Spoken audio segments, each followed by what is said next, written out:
Hello and welcome to the REROLL Multiple Martial Arts podcast, where we discuss the intersections between martial arts, society, and culture. And I'm Elliot. I'm Danny. And Danny, have you been checking out the One Championship events on Fridays? It's super early here in the States. No, I haven't. Tell me about it. It's 5:30 Pacific time. Wait, so you're waking up at 5:30 in the morning? Yes, on Fridays, whenever they have these events. And I try to watch it live because it's more exciting. So I'm like, waking up and watching these people like already in their day, like all fully ready to compete. And I'm just like, okay, cool. Eyes half open, trying to make breakfast and stuff. When you think about when you kind of itemize that commitment to waking up at 5:30 in the morning to watch a sport, in this case Muay Thai, what are you like? What are you seeing there that you don't see somewhere else? I think this is some of the best and some of the up and coming top level strikers, in my opinion. I know other people have talked about how the striking in one is some of the best in the world, and it's great seeing stuff going on the other side of the world. There's a lot of fighters who train in Thailand, international fighters and people born in Thailand train, and it's great to see these. There's a lot of legendary strikers, and Nikki Holtzkin and other people, and there's also new and up and coming people like Wonder Girl and her sister, and with the she's been really hyped up with her knees and stuff, really cool knee fighter. And so I'm just excited to see this, like the different camps, the Fairtex camp, the Pet Yindi camp, and all these people, and it's exciting. It's like UFC, except one prides itself in its some nice like warrior code kind of thing.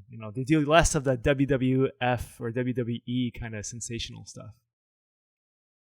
Do you think they're able to preserve a little bit more of the core Muay Thai practice versus what we see like in American MMA, where in fact, if anyone holds a Muay Thai stance in a fight, people get confused. They're like, why are they in that position? Why are their hands up so high? Why is that front foot bouncing? It's amazing because months ago, Khalil Roundtree, who UFC fighter, went to Thailand to train for several months. In his fight against Eric Anders, he was Khalil was in a full Muay Thai stance with a bouncing leg and everything, and I was like, wow, this is exciting. There's not that many people, and he was a different fighter. And so what's great about one is that there are MMA bouts and Muay Thai bouts on the same card. So the Muay Thai competitors all use the small, the 4 or 6 ounce gloves, the 4 ounce gloves. And so the punches are harder, and it's pretty exciting to see how the sport kind of is evolving. I mean, with the small gloves, it's a different type of game. You can't hide behind the gloves like a shield and stuff. So yeah, it's great, and which brings to the question or the discussion of tradition and traditional martial arts evolving as it becomes more prevalent and more mainstream, and more recognized on a world stage, for better or for worse. Well, I think there's been a lot of fighters, older generation of fighters, really looking at what this new wave of Muay Thai is looking like, and transforming the practice, transforming the training, transforming the community even. Because I think I don't know, I think there's a conversation about like what does a sport look like, or no, what does a martial art look like when it enters the realm of sports, professional sports? What are some of the things that are going to be left behind, no longer followed? And to some degree, some people are excited, about changes, and others are saddened by changes. And I'm curious just on your thoughts on that, because I think we've talked a little bit about that, this idea of what is martial arts, and how we perceive their role in society and culture among ourselves. And as I hear you, share your commitment, and it is a commitment to waking up so early to watch sports, to watch a sport that is taking place across the globe. I've seen something similar. I saw my dad do that when the World Cup goes around. Like, he'll wake up at 3 a.m. to watch a soccer game that's happening in Europe or something like that. And I never got it. I was like, can't you just watch it in a replay? And he's like, it's not the same. And I heard a little bit of that on you. You're like, it's not the same. I need to watch it as it's happening, because these people deserve this commitment, this moment of an audience recognizing that they're doing something special right now. And it gives me a different hop in my week when, during this quarantine where I'm staying home all the time. It's a little sense of excitement in the week. And, one thing that got me thinking about this was watching some interviews with a legendary Thai fighter, Samat Payakarun, who has become like he trains, but he also is an actor and does all these, things in Thailand. And he was saying that Muay Thai in Thailand has changed so much that he does not know currently or understand the scoring system. And he thinks that he knows that and believes that the gamblers are the ones pulling the sport. And it's a weird relationship, how Muay Thai in Thailand has evolved, where gambling and Muay Thai is interlinked. And Samat Payakarun is saying that he really respects the foreign fighters who come to Thailand to train, to understand from the source, and to take that knowledge and apply it in their own art and craft. And he believes that the foreigners are one of the main, people. The foreigners are the one to bring the sport to another level, to evolve it. How do you feel about that? How do you feel about, this is a legend saying that, Muay Thai has to go outside of Thailand in order to survive. In that sense, I'm kind of paraphrasing here. I have mixed feelings. First, I relate to this assessment of seeing a martial art transform, take on a different performance, but also a feeling of concern that it will be lost. And I'm connecting that not just to Muay Thai, because I think I've shared that I'm new to Muay Thai. I maybe 8 months to a year,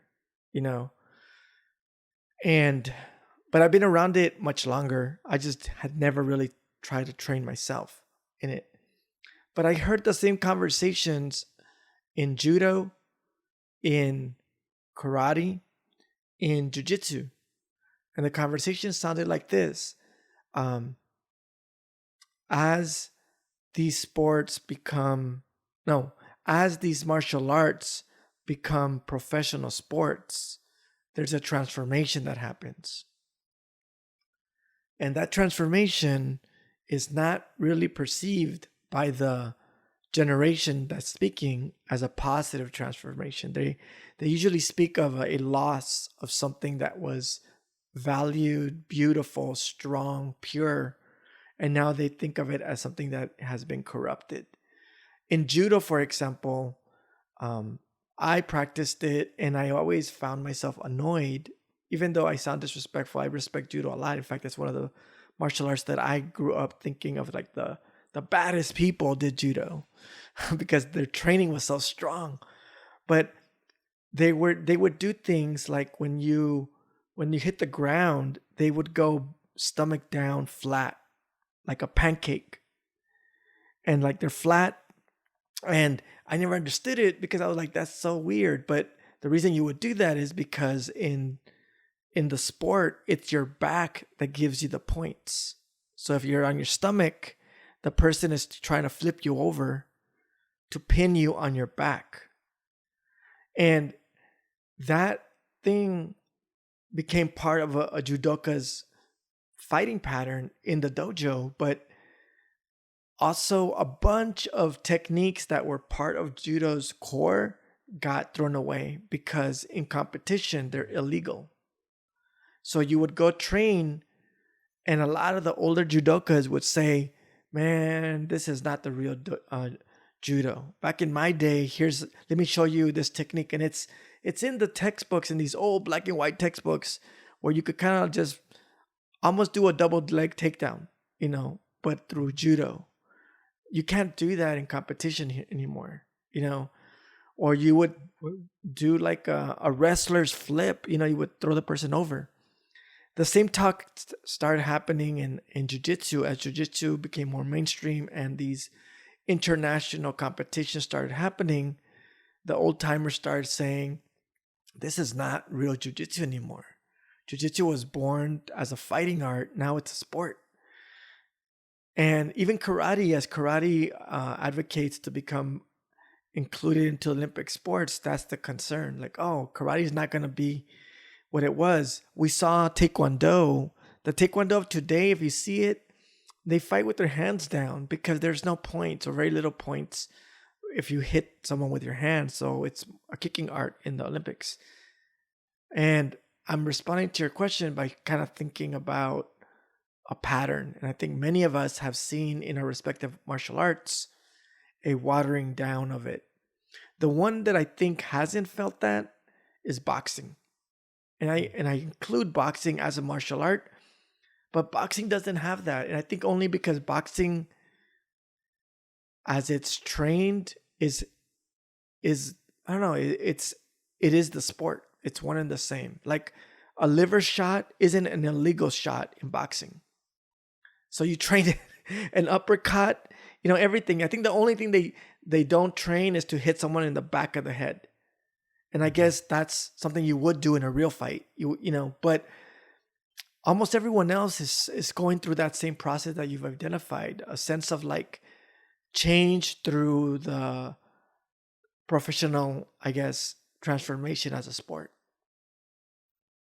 Why did the rules change in judo? Why can't you take someone down like the old school guys did, old school people, competitors?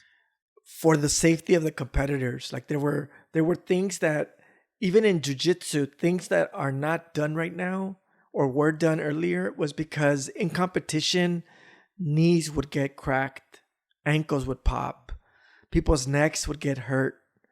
And they're like, this isn't a fight. This is an Olympic sport. So there's a technique in judo where it's almost like a bear hug. Well, I don't know the name, but you would suplex them over back, like the way a wrestler would do it. And that was a technique that was taught, for hundreds of years. It's no longer taught in a regular judoka studio, not because they don't know it, but because they believe that if you teach it, then they'll get confused when they go compete. Wow. But I always think, why can't you teach them everything and just tell them what they can and can't use in competition? No, that's really good because man, it reminds me of jiu-jitsu, how the sport has evolved and how, I mean, I don't practice it, but I keep up with it enough that, like leg locks, only certain people of certain levels can do it for the safety of other people. And, it reminds me of Kung Fu or even just traditional martial arts where, back in the day, in some competition contexts, it was life or death. My godmother was telling me how, in some of the movies you see, like say the Ip Man movies, they turned a bunch of tables upside down where the legs are standing up, and then they're fighting over the legs. And so if someone falls, they fall on the leg and get seriously injured. My godmother said that back in the day, people would have knives sticking up from the ground, sticking up from the bottom. So in the ring, the kung fu competitor or kung fu master had to be really good because this was life and death, and this was honor for your school, for your family, for your community. There's so much riding on those people's shoulders, and it's interesting how we've evolved, or society's evolved to be a little bit more nice, so to speak. But does that then dilute the hardcore traditional stuff? Because say for also in Filipino martial arts, it never got super widespread, even in the Philippines, because back in the day they didn't wear pads or anything like that. It was sticks, or and the practicing the art of the stick can translates into the fist, knives, and so on and so forth. So when you're practicing with a stick, you get hit in the head, the arms, body, and it hurts really bad. So, but now people use padding, and it's a little bit more safe, so to speak. Oh, what? Let me, if I can, let me take this conversation a little bit sideways. You mentioned like Filipino martial arts, eskrima, kali, stick fighting, and some of the ways that people talk about how it was before. And there's a couple of things that resonate with me. There's a lot of schools or practices that have conversations of the old senseis and their perspectives of non-sport practice. Like, we train, but we're not going to have a tournament in a month. Like, what is that? That was their critique. They were like, we can't be having this thing called tournaments. And I think of, like Sensei Funakoshi from Shotokan and Sensei Kano from Judo. They weren't into competitions. Their students were really about, let's test this out. But I think if I add my sense of being a teacher or being a practitioner, and I ask myself why, I think of two things. One is that sometimes your philosophy is just no. Like, even though no one's gonna die, I don't want my students doing this, because you should train, but you shouldn't mess it up with a sport, because they're two things that are separate. Then there's another one, which is different. It sounds a little bit the same, that says it doesn't translate well to a competition because I'm going to have to modify it. Like judo, like we're going to eventually, a lot of people were getting their ankles busted, their knees busted, their necks. You're like, we can't be doing this every month and having half our dojo paralyzed, So we start modifying it. But then in that modification of the tournament, there was also a loop back that our martial art changed. And as a side conversation, I was thinking about eskrima, and I want to be careful because I don't want to sound disrespectful, but the eskrima looks very different when we're practicing versus when you fight. Yeah. And there's a group called the Dog Brothers in Santa Ana, Costa Mesa, somewhere here in Southern California. And I remember meeting one of the, not the Dog Brother team, but one of their students. He came to UCR, and we were both getting a graduate degree here. And anyway, so he would kind of teach me a little bit, and he would talk very disrespectfully about the pure Eskrima and Kali practitioners. And I'm not saying that the Dog Brothers talk like that. I'm just saying he did. And I would push him like, why are you being such a jerk? He's like, because it looks nothing like that when we fight. The beautiful flowery movements of the stick and the hooking the wrist and disarming the people, all of that kind of looks really cool when you're training it. But he would say, when you fight, and he would say something really silly. He would say, it sounded silly, but he was, I think, accurate. He's like, everyone is dangerous with a stick. You don't have to train 2 years in Eskrima to hurt someone really bad. And then he would say something even more disheartening. He would say, anyone with a stick can really put a professional Eskrima fighter in a bad spot. And I would say, why are you saying that? He's like, because there's something very human about being able to swing a stick at someone with bad intention. And when you talk about this idea of like, why didn't it become a sport? It's because I think Eskrima can, if you start padding the sticks, if you put full padding, then you're no longer practicing Eskrima. And when you see the fights, if you get on YouTube, you'll catch a couple of the Dog Brother stuff. Even with helmets, they have cracked skulls. Even with helmets. Why? Because they are not holding back to keep the rhythm.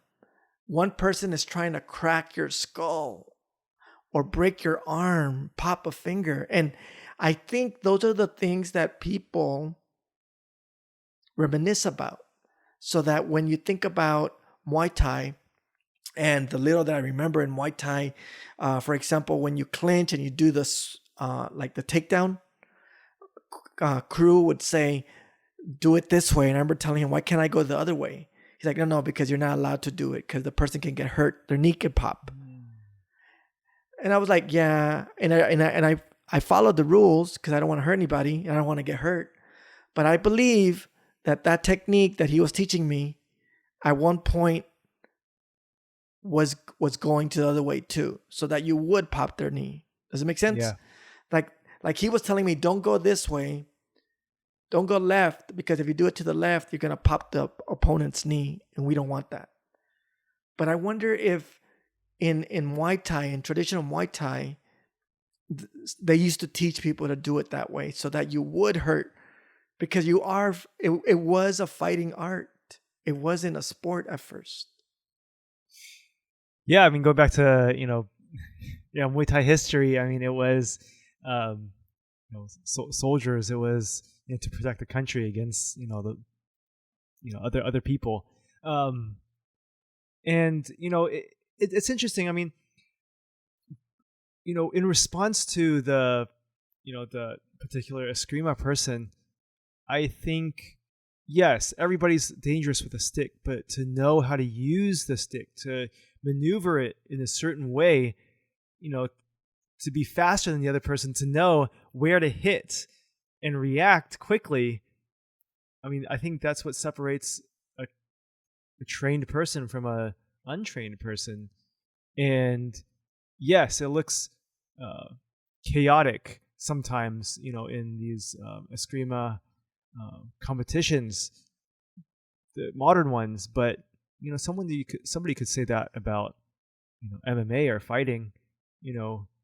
Like you can see sometimes you're like, oh man, that person's chin is like up, or it's like, oh that UFC person, that person's form was way off, after a few exchanges. Yeah, because it's in a real life context. And so I think training. So while I agree with that person, like someone who is trained is definitely more versed and dangerous. But hey, I haven't trained in Filipino martial arts for a long period of time to say something really knowledgeable. So,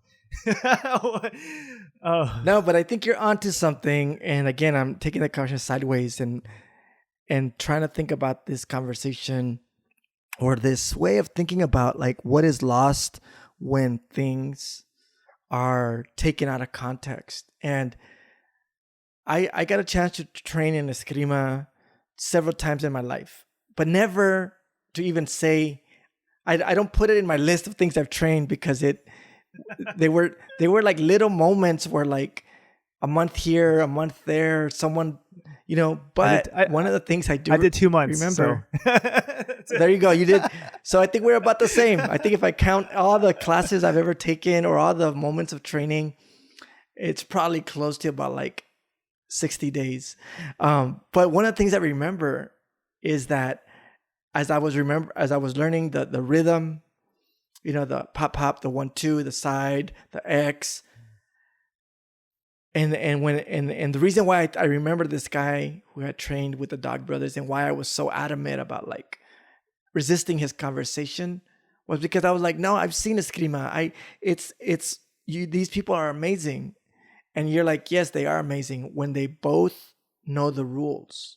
As in, let's stand here and let's try and both keep the rhythm. But if the other person gets hit with the stick and then grabs you by the waist, no. Some people go, oh yeah, but I'm going to stab him this way. Yeah, you get one shot with that. You get one thing hitting them in their back. And if the other person takes you down to the floor, you're not using eskrima on your back, as the person is sitting on your chest. And that's what I mean. That's what I mean about like context. And I don't know. Yeah, I never heard anyone say this version of eskrima as it's taught is not how I learned it, because I was never close enough to the core martial art. But I wonder if there's stuff like that says everyone is learning eskrima as it's become commercialized or formalized. But when we learned it like you strike and you run, or you strike and you poke an eye, you strike and like you don't stand and you do that rhythm that you do as practice. And I know it's just practice, because the same thing could be argued as in like, why are you doing katas in Shotokan where you're by yourself going through these, formations like a dance? That's not going to teach you how to fight, And I think that like, there's something about how the arts that we experience today are not identical to how they were taught in the past. And there seems to be a pattern that a lot of the old timers reminisce about losing something. Yeah, I mean, going back to Muay Thai, in Thailand, if in a typical Thai stadium where there's lots of gamblers, you will seldom see a round 1 knockout, because the rule is round 1 is to feel out for the fighters and for the gamblers, and then round 2 it picks up some more and then some.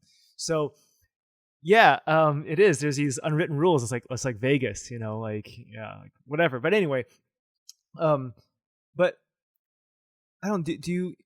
So how do you see? Are there any positives from going through this? I mean, things change, things evolve. I mean, things. I don't know how to think of all these changes and new knowledges and forgotten knowledges, because as people learn more and combine more, I think there's a lot of, like I said, gains and losses. How do you balance that? I mean, in training and finding a good school or a teacher, Well, I stand in a contradiction. I think I've share with you that I am not someone that follows tradition. I'm not a traditionalist. I reject any conversation, well, almost any conversation of tradition. I believe that tradition is context specific to the speaker, so that my tradition is only as far as my memory takes me. And if it turns out that like the day before I learned it, it was invented, but as long as they don't tell me, I think that people have been doing it for millions of years, so that I don't stick on this idea that like we haven't changed. I like how you said something, new knowledge versus forgotten knowledge. That's where I exist. I really like it. I appreciate those two phrases, because when I think about martial arts, when I was younger and I was doing Okinawan martial arts, my dream was to go train to Okinawa, because my senseis would talk about the time that they went to Okinawa and they were there for 2 years and they came back, or they would reminisce on some of them that actually came from Japan or Okinawa would talk about how their training was different over there. And I thought that if I went to Okinawa, I would get better because I was going to get the authentic training.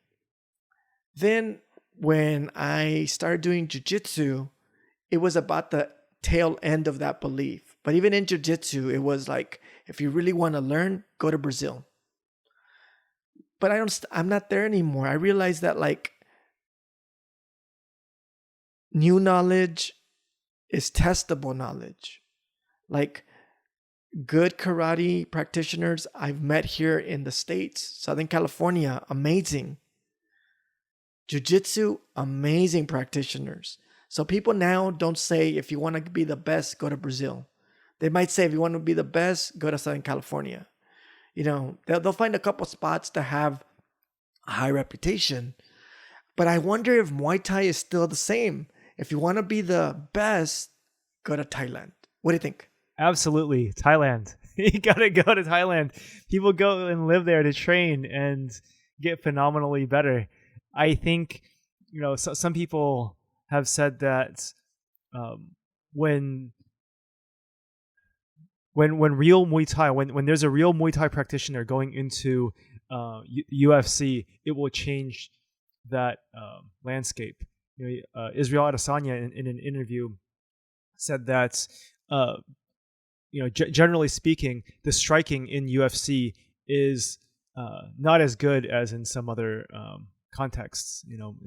In the state, UFC is mostly United States, and so outside the United States, there's some really good strikers, like in Australia and so on and so forth.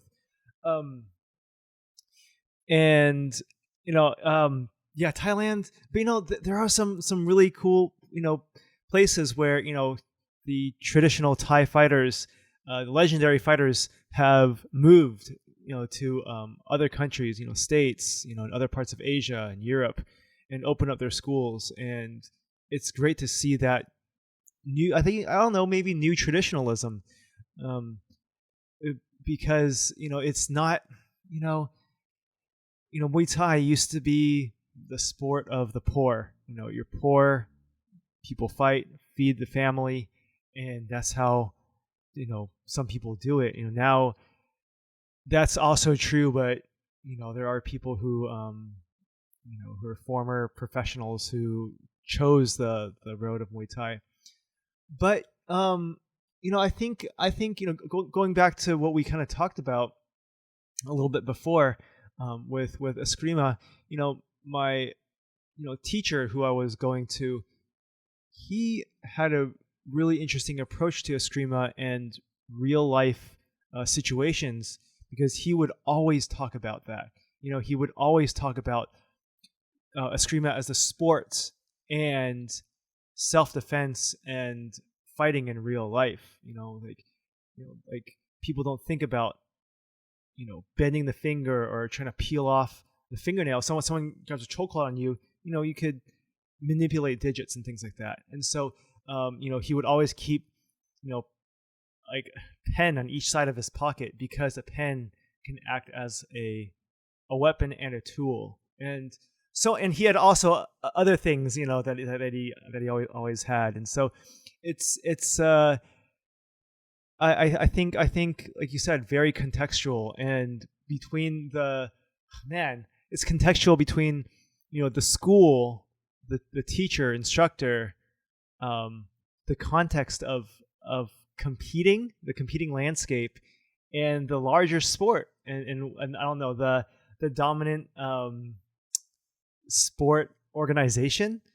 So I guess it's quite layered. Um, Man, I can keep on talking. Kind of like certain schools of Muay Thai. The stuff that the gym that Sanchai and Lurtsila came from. From what I heard, is that they did a lot of sparring because it teaches flow with in the competition, rather than hitting a stationary bag and bam bam bam. And so they learn flow and how to move, in the fight. What what are your thoughts on those things? I'm hearing you. I'm hearing you, and I'm taking note of where the conversation that you're offering or that we're kind of exchanging takes me. It takes me in a different way. One of the things that I was thinking, I'm still stuck on this conversation, I guess, about like traditional martial arts and how becoming a professional sport changes the traditional art. But I think that helps me to think about what was the core intent of the traditional art, what is the core intent of the sport. And I think that's key, because it makes sense why judo stopped using certain techniques when it became a sport, because the intent of judo as a sport is never to hurt your opponent. That's a bad sports practice. You say in some places you're penalized, you're kicked off the mat because that's a dirty fighter or a bad sportsman, bad sportswoman. But that makes sense as a sport, but it does not make any sense within a combat art. There's no such thing as a bad self-defense person. I guess maybe if you take it too far, like if the person stopped fighting, maybe you shouldn't keep kicking them in the head. That makes sense. But you wouldn't say that's like an illegal hit. Like, no, there's no rules if you're defending yourself. So my question here is, do you think that when people talk about the loss of Muay Thai and its tradition, are they just still saying it was a different kind of sport? Or do you think they're saying we remember Muay Thai when it was a self-defense art and not a sport? Wow. Going deep, because Muay Thai is a culmination of different styles of Thai fighting. There was like the Muay Baran, so many different Muays. And it was sportified, in order to I think there was a king or a prince that really enjoyed Muay Thai, and then so they had to somehow make it competition friendly, so the general public can start appreciating these competitions. And so I think it's been slowly, I don't like the word refined, slowly padded, slowly evolved into more of a sport. And as the decades progress, the sport continues to change. It's always changing. There's a lot more foreign competitors now in Muay Thai, and I think that's amazing. There is still a sense that but even with myself, I mean, there's this weird traditionalism that I think is that I'm stuck onto. I learned Muay Thai from a legendary fighter. I learned Muay Thai from this guy who had I know. When I was in Hong Kong, I took a few classes from some people, who were former Raja Damnaran champions and Lumpini champions, and so it's really cool to see. Wow, these people were there, and so I don't know. I'm stuck on that. I'm stuck on traditionalism, but at the same time, it's not. It is traditionalism is not the complete answer. I think it's nice to understand that past. But I'm not really answering your question. Is it changing the sport or the fighting style itself? I mean, it's definitely a sport. I mean, it's definitely, for example, when you catch a kick, it's 1, 2. Generally speaking, it's 1, 2, and 1, 2 steps, and you have to trip somebody or something like that. You can't catch. It is no longer legal to catch and run across the ring and like throw the person because people have gotten hurt. People fallen through the ropes and gotten seriously injured. So, yeah, all of it. I think all of the above. No, I'd like to maybe reserve this talk again for pick up this talk again, because one of the things that I'm realizing, at least for my sense of understanding Muay Thai, is that in my head, Muay Thai is born out of a combat practice rooted in fighting to preserve your body, save yourself, not sport. But when I hear, there's even a second video. There's a video I saw. It's by National Geographic, and I forget the title, but it's something to the effect of like the man who is out on a mission to save Muay Thai or something like that. And it's not the person you mentioned, it's another person, but it's very similar. This fighter is speaking about feeling, that like things have become too commercialized. People are betting that they're corrupting Muay Thai. But when he speaks about corrupting Muay Thai, at least as a spectator and audience, I feel like he's talking about this moment in time when the sport of Muay Thai was different. He's not saying when Muay Thai was practiced in a small village to protect the village from foreign invaders. And that's what I meant. I meant like, do you think they're taking it that far? Because when I'm referencing the old timers, they're saying before it was a sport, when it was taught from one generation to the next in secret and told, don't tell anyone about it because this is how we protect our family. Yeah, I love traditional practices, but I was watching some documentary on the different forms of Chinese kung fu, and all I'm thinking is this is effective within that space, within that form, and they're not going to get leg kicked or swept in a certain way, and so really, I don't know, I'm pulled torn in different directions when I'm seeing something like that, because it's like a traditional martial art that's so beautiful and practice, that's for health and for self-defense, but it's still very stuck in a certain way.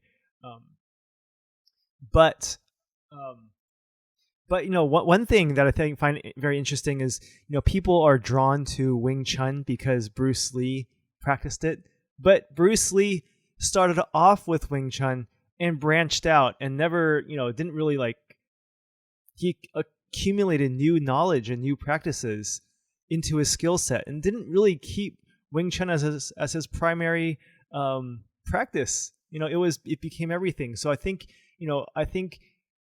people are drawn to the mysticism of traditionalism. It's almost like the Orientalism kind of perspective. It's kind of magic, but at the same time, for me, it's trying to find that balance, but stay true to something. I don't know. It's how do you feel about that? Is there something true to something, or something that just fits into your life, into your perspectives? I think there's a space for things that can stay true to what they believe is a core, authentic, quote unquote tradition. So that we've referenced traditional Chinese martial arts, and unfortunately, they're getting literally and symbolically beat up. Like people talk so horrible about these arts. It seems like almost every week there's like Wing Chun master exposed, or tested and failed. And I feel just horrible about it because I think that it's out of context. So I feel that Wing Chun is a martial art that has a context, but it doesn't interact with another art. Just as boxing can't have a conversation with jiu-jitsu. No, like you get a boxer. I'm not even, and I would say like a jiu-jitsu practitioner with about 6 months of training can handle a boxer with 2 to 3 years of training. I would even go higher. I would go higher. Because of takedowns? Yeah, as long as the jiu-jitsu person can take one hit without getting knocked out and close the distance and take the fight to the floor, it's over. And it's a big formula, right? I said as long. So like if I get close enough and I'm a black belt in jiu-jitsu, but I get hit in the head and knocked out, it's over. But let's say I get hit in the head, I don't get knocked out, and I crash the distance and I hug you. Now it's my game. And I said black belt, I'd say not even black belt. I'd say 6 months of jiu-jitsu will give a good 2 to 3 year boxer a major challenge. And that's what I feel is happening with Wing Chun. It's boxing. It was called Chinese boxing at one point. I don't think it's fair. I think it's out of context. Yeah, and there's so many different styles. There's so many. There's so many different styles. There's a lot of flowery.